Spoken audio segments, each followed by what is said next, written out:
안녕하세요. 이야기로 이해하는 수학의 원리, 수학으로 푸는 세상의 비밀의 MC 김수현입니다. 안녕하세요. 일상 속 수학 이야기를 재미있게 풀어드릴 수학 스토리텔러 박경미입니다. 네, 세계적인 건축가죠. 피에르 네르비는 구조, 기능, 미를 건축의 3요소로 정의를 했습니다. 그러니까 이 건축물은 구조적으로 튼튼해야 하고 기능적으로 편리해야 하며 아름다워야 한단 말이죠. 이렇게 합리적인 건축물을 만들기 위해서 건축가는 이 수학적인 지식을 이용한다고 하는데 건축과 수학, 어떻게 관련이 있을까요? 역사상 위대한 건축가들은 박식가이다. 이런 말이 있을 정도로 건축가 중에는 팔방미인이 많은데요. 특히 건축 이외 분야 중에서도 수학에 대한 조예가 깊었던 경우들이 많습니다. 그 대표적인 건축가가 17세기 영국의 크리스토퍼 렌이라는 분인데요. 크리스토퍼 렌은 런던 대화재로 세인트 폴 대성당이 파괴된 후에 그것의 재건을 맡았는데요. 이 성당에서는 속삭이는 회랑 효과가 나타날 수 있도록 했습니다. 아, 속삭이는 회랑이 어떤 효과죠? 일단 회랑이라 하면 원형 모양의 복도잖아요. 네. 거기서 어떤 속삭임이 나타날 수 있다라는 이런 뜻인데요. 이 세인트 폴 대성당에 가면은 관광객들이 이렇게 소리 실험을 하는 곳이 있어요. 한 곳에서 박수를 치거나 어떤 소리를 내면은 상당히 멀리 떨어진 복도 저쪽에서 아주 잘 들리는, 신기한 게도 잘 들리는 그런 현상인데요. 그게 바로 이제 속삭이는 회랑 효과예요. 정말 신기하긴 하네요. 그런데 이런 현상이 왜 일어나는 거죠? 세인트 폴 대성당의 이 천정을 이루고 있는 면이 타원면이기 때문인데요. 일단 그 타원면은 이제 3차원 입체고요. 그것을 이제 2차원으로 해석한 평면에서의 타원부터 생각을 해보죠. 타원에는 이제 두 개의 초점이 있는데 그 타원은 어떤 조건에 만족하는 점들의 집합인가 하면은 그 두 초점으로부터 거리의 합이 일정한 점들을 쭉 모은 거, 그 자취가 바로 타원이에요. 그러니까 타원을 회전시킨 타원면에서도 동일한 성질이 성립하고요. 그러니까 결국 어떤 지점에서 이야기를 했는데 그게 또 다른 저 멀리 떨어진 다른 지점에서 잘 들린다 하는 것은 결국 그 타원면에 있는 두 초점을 이야기한 거죠. 그러면 이제 한 지점에서 뭐 박수를 치거나 소리를 내면은 천정에 부딪혀서 또 다른 초점으로 모이게 되는 거예요. 그러니까는 상당히 멀리 떨어져 있는 두 지점이지만 바로 옆에서 속삭이는 것처럼 소리를 잘 들을 수 있는 거죠. 아, 옛날에 어렸을 때 그 종이컵으로 대고 말하는 그런 느낌이 비슷한 느낌이 있는 것 같은데 그렇다면 이 크리스토퍼 렌은 이런 현상을 알고 있었나요? 크리스토퍼 렌은 기하학의 조예가 깊었기 때문에 이런 현상을 처음부터 염두에 두고 세인트 폴 대성당의 천정 도움을 만들었다고 하고요. 여기뿐 아니라 미국 국회의사당의 스태츄어리 홀, 여기서도 그 속삭이는 회랑 효과를 경험할 수가 있습니다. 네, 건축과 수학이 만나면 이렇게 재미있는 에피소드들이 생겨나는데요. 또 수학을 사랑한 건축가 하면 빼놓을 수 없는 것이 바로 스페인이 낳은 20세기 최고의 건축가 안토니 가우디입니다. 그가 만든 아름다운 곳선의 이 건축물들은 특별한 아주 비밀들을 감추고 있다고 하는데요. 오늘 주제는 건축 속 수학 제1화 바로 신의 곡선 가우디 편입니다. 화면으로 만나보시죠. 바르셀로나 하면 가장 먼저 떠오르는 건축가 가우디. 1852년 스페인의 작은 시골 마을에서 태어난 가우디는 구리세공업을 하는 아버지 슬하에서 자라며 건축의 재능을 갈고 닦게 됩니다. 밀가루로 반죽한 듯한 구불구불한 외형, 일렁이듯 물결치는 곡선의 미학, 직선으로 이뤄진 반듯한 건축물에 익숙했던 당시 사람들에게 가우디의 건축물은 충격 그 자체였는데요. 그는 자신의 건축관을 이렇게 표현했습니다. 자연에는 직선이 없다. 직선은 인간의 선이고 곡선은 신의 선이라 믿었던 건축가. 강렬한 인상을 남기는 그의 건축물들은 어떻게 이런 아름다운 곡선으로 빚어질 수 있었던 걸까요? 네, 안토니 가우디의 건축물 하면 정말 독특하다 이런 말이 뭐 누구나 갖는 생각일 것 같은데 사실 어떻게 저런 걸 지었지 할 정도로 자신만의 건축 양식이 좀 있는 것 같아요. 그렇죠. 지금의 눈으로 보아도 아주 독특하죠. 근데 네. 이거를 100여 년 전에 사람들이 봤으면은 더 파격적이었을 것 같아요. 신기하죠. 예. 지금은 우리가 뭐 초현실주의다, 뭐 그래서 굉장히 그 독특한 모양들에 많이 노출이 되어 있는데도 그래서 훨씬 그 마인드셋이 이렇게 열려 있는데도 좀 정형적인 것에서 많이 벗어났다 이런 생각이 드는데요. 가우디는 워낙 그 학창 시절부터 아주 독창적이었다고 해요. 네. 그래서 바르셀로나 시립 건축 전문 학교를 졸업했는데 네. 그때 학장이 건축사 자격증을 주면서 우리가 그 천재한테 그 자격증을 주는 것인지 미친 사람한테 주는 것인지 모르겠다. 이제 그런 얘기를 할 정도로 워낙 학창 시절부터 독보적이고 또 명성도 높으면서 또 악명도 높았던 것 같습니다. 네. 이렇게 넘치는 독창성으로 오히려 뭐 지탄을 받게 됐는데 소설가죠. 영국의 소설가 조지 오웰은 그의 건물을 보고 흉물스럽다 이렇게 신랄하게 비판도 했어요. 우선 카사밀라라는 건축물부터 보실까요? 네. 저는 아름다운데. 글쎄요, 저도 이런 곳에 살고 싶은데 이게 뭐 벌집 같다, 채석장 같다, 뭐 이런 그런 혹평을 받았다고 하는데요. 네. 이 연립주택이 이제 분양에 실패했어요. 이제 그래요? 워낙 그 모양이 좀 정상적인 것에서 벗어나 있다 보니 그래서 이 건축주가 이 건물을 은행에 넘긴 거예요. 네. 그런데 이제 그 은행은 이제 완전 대박이 난 거죠. 맞네요. 당시에는 저평가되어 있었지만은 네. 후에는 이 재평가되면서 가치가 아주 급상승하게 되었고 이 건물을 담보로 해서 이 은행은 지금 현재 세계 굴지의 은행으로 클 수 있었다고 하네요. 다 기회가 찾아오기 마련이군요. 예, 그리고 이거는 그 세계 문화 유산으로 유네스코가 정한 그런 유산으로 지정이 되어 있습니다.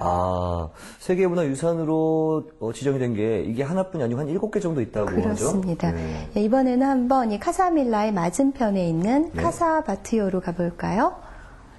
이것도 자, 참 이거 역시 특이하네요. 참 독특하죠. 네. 일단 이 발코니 부분은 해골을 닮았다고 하고, 해골 아니면 이 헬멧 있잖아요. 오토바이 할 때 그렇죠. 그런 느낌도 있고요. 예, 그다음에 그 외관에 드러나 있는 기둥들은 뭐 뼈 모양이라고 하고요. 네. 그다음에 바깥에 보면은 청색, 녹색, 황색의 유리 스테인글라스 같은 것들이 이렇게 붙여져 있는데 모자이크들이요. 이게 이제 햇살을 받으면은 막 반짝이면서 어떤 해초나 바다 생물을 연상시킨다고 해요. 이 카사바티오는 전반적으로 이제 바다를 모티브로 한 그런 건물이에요.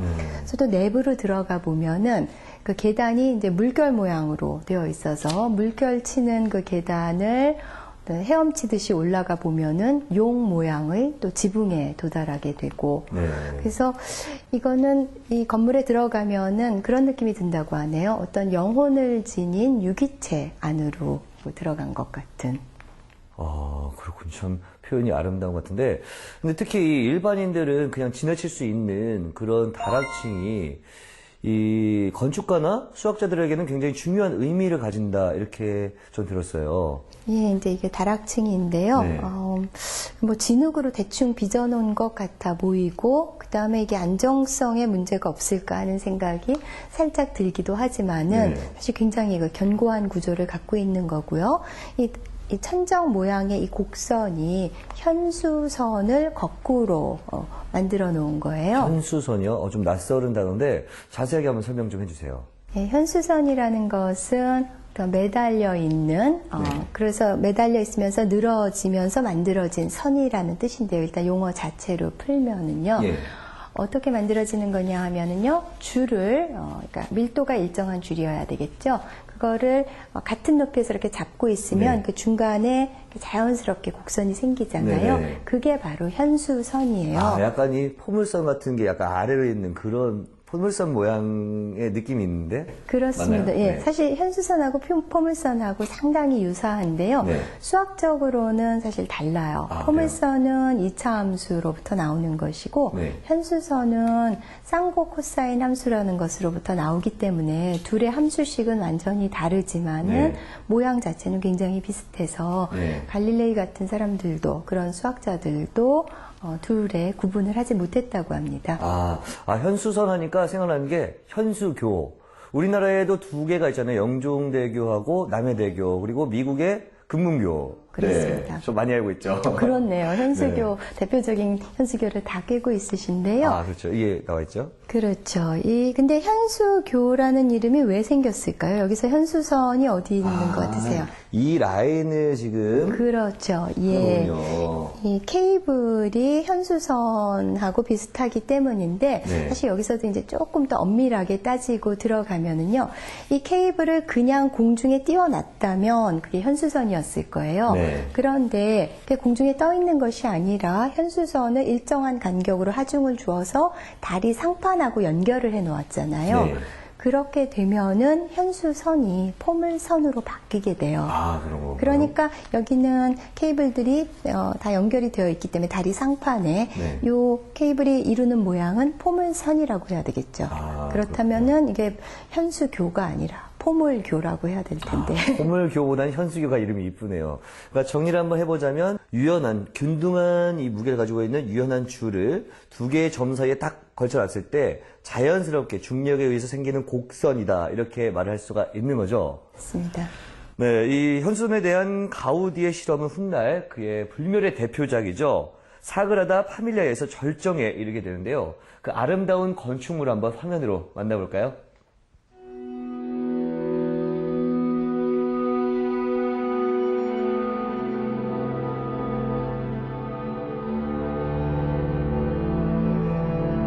이는 모두 가우디의 건축물 사그라다 파밀리아를 일컫는 말입니다. 1882년 착공해 130여 년이 지난 지금까지도 여전히 공사 중인 성당인데요. 자연에서 영감을 얻었다는 사그라다 파밀리아.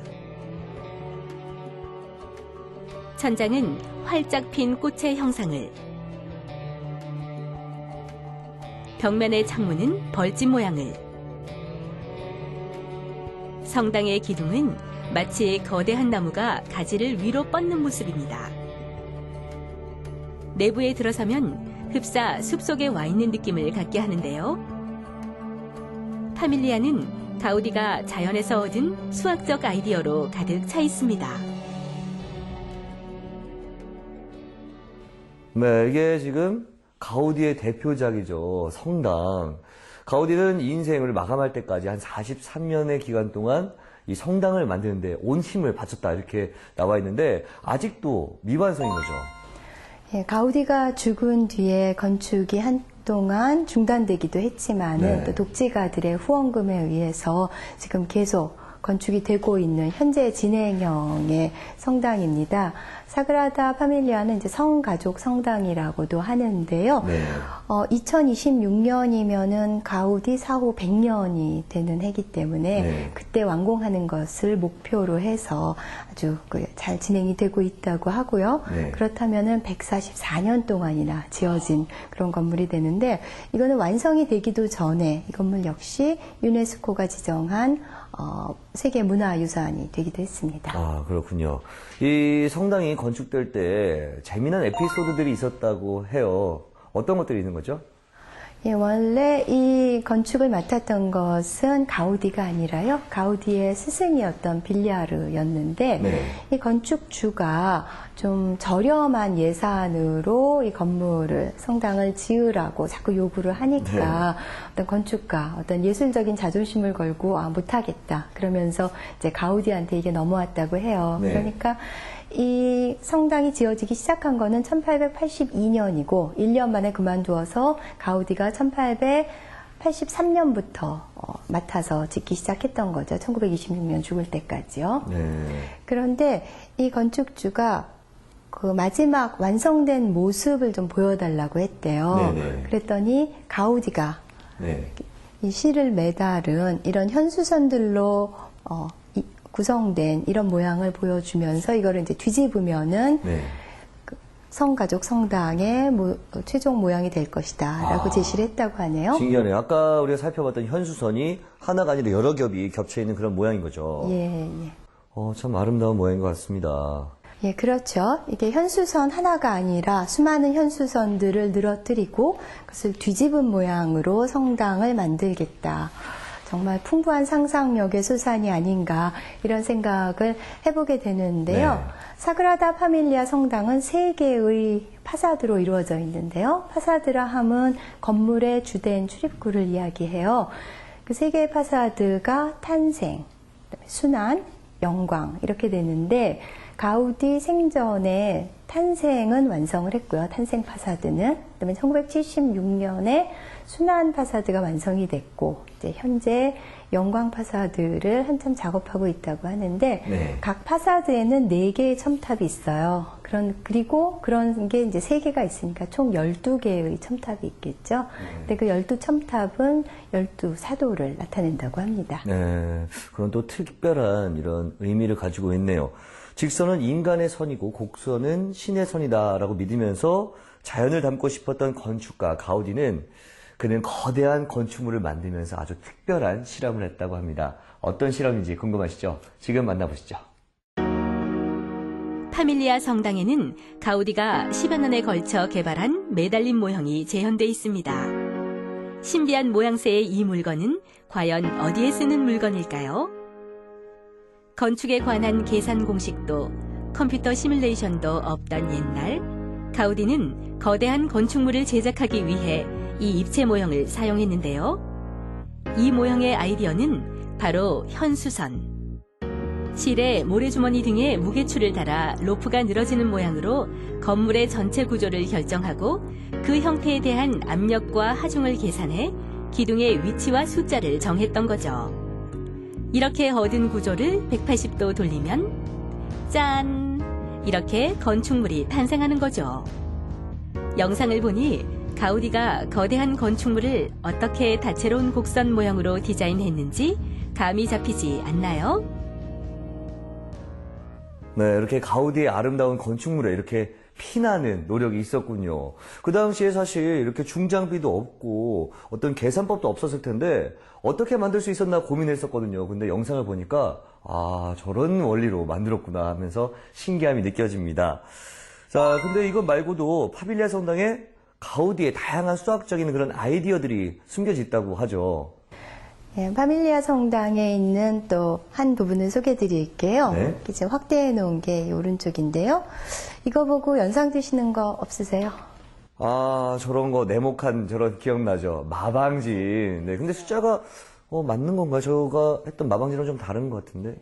이게 이제 가로 세로 4칸씩이니까 4차 마방진인데요. 네. 원래 4차 마방진이라면 1부터 4의 제곱인 16까지의 수를 네. 한 번씩만 사용을 해서 이 16칸을 채우되 가로, 세로, 대각선의 합이 일정해져야 되잖아요. 네, 그렇죠. 근데 여기는 보면은 10과 14는 2번씩 사용을 했고요. 12하고 16은 사용하지를 않았어요.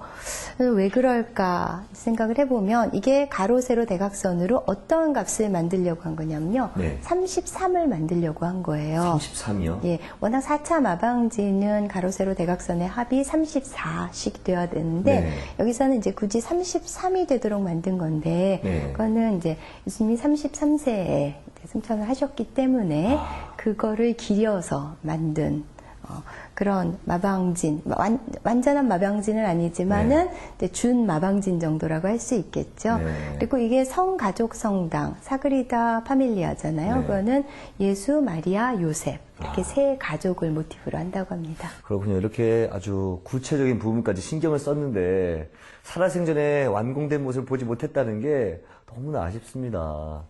예, 그렇죠. 가우디가 43년 동안이나 이 작업을 같이 했는데 완성을 보지 못해서 안타까움은 굉장히 컸겠지만 워낙 이 성당의 그 작업 자체가 방대했기 때문에 스스로도 이 끝을 보지 못할 것이라고 생각했다고 합니다. 네. 그래도 이 성당에 대한 자부심은 대단해서요.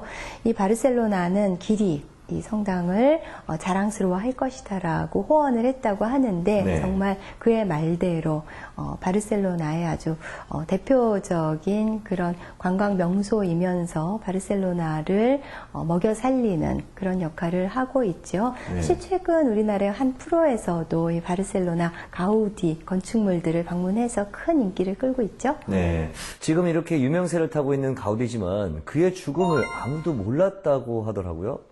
예, 가우디는 이 사그리다 파밀리아 성당에서 살았어요. 네. 아예 작업을 하면서. 네. 그런데 류마티스를 앓았대요. 그래서 이제 운동을 해야 되니까는 밤에 항상 그 근처를 산책을 했다고 하는데 네. 그 산책 도중에 전차에 치여서 그 유명을 달리하게 되었어요. 네. 그런데 행색이 워낙 초라하고 그랬기 때문에 사람들이 거장을 알아보지 못하고 병원으로 호송하는 시간이 늦어지면서 그렇게 죽음을 맞이하게 됐다고 하네요. 네, 정말 위대한 건축가가 정말 아쉽게도 허무하게 사라졌는데 뭐 특별한 이유가 있었을까요? 가우디의 이제 말년은 평탄치 못했던 것 같아요. 이 네. 작업이 생각보다 길어지면서 밀린 임금 문제도 있었고 또 설계도 계속 변경을 하게 되니까는 네. 그 허가를 받아야 되고 이런 여러 가지 일과 관련된 어려움도 있었고요. 그다음에 또 가족들이 이제 세상을 뜨면서 어떤 심리적으로 위축되기도 했고 그런 가운데 굉장히 외롭게 말년을 보내다가 네. 또 가우디 역시 그 독신으로 살았어요. 그리고 일에 파묻혀서 또 그런 사고로 그렇게 생을 마감하게 되었죠. 네, 지금까지 가우디의 건축에 숨겨진 수학적인 우리 비밀들을 살펴봤는데 마지막으로 한 말씀 부탁드릴게요. 처음에 이제 우리가 그런 얘기를 하고 시작했잖아요. 자연에는 그 직선이 없다. 물론 뭐 직선 같은 게 아주 드물게 있기는 하겠지만은 사실 직선은 두 점을 잇는 최단 거리를 보장해주는 선으로 인간이 정말 자를 대고 인위적으로 그은 거죠. 사실 보면 좀 경직된 느낌이 들잖아요. 그런데 가우디의 작품들을 보면은 이제 자연을 모티브로 한 것들이 많죠.